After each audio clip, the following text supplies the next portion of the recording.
why it's actually okay to be single. I know a lot of guys watching this are looking for that certain girl to be their partner, to be beside them. But the fact of the matter is that you need to figure out who you are first, how to optimize your character, optimize where you best belong. And until you do so, you're not really a man or a woman. You're still a boy and a girl. You need to be able to have that high caliber mindset and character before you can go out and find your other half. And a lot of us get lonely because we're 18 to 24 to maybe 30. Life is moving so fast. Our friends are getting married. Our friends are having kids and we're still single, but it is okay. I'm telling you right now, the 3 years that I was building my business while I was single were the best 3 years ever because I was able to have more self-awareness, know where I best belonged, and was able to capitalize on amazing opportunities without having much obligations. This is your time to grind. This is your time to get shit done without having a ton of distractions and ultimately obligations that are gonna hold you back.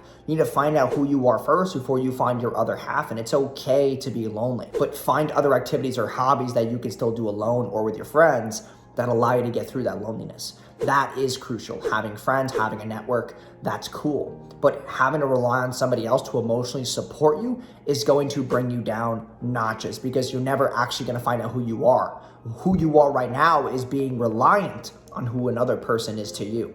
And that's never, never positive for you. So if you're a guy right now, it is okay to be single. I did it, now I'm a millionaire. It's all good, man. It's not that no one likes you. It's not that no one thinks you're attractive. It's that you just haven't found the right piece to your puzzle because your puzzle still isn't finished yet.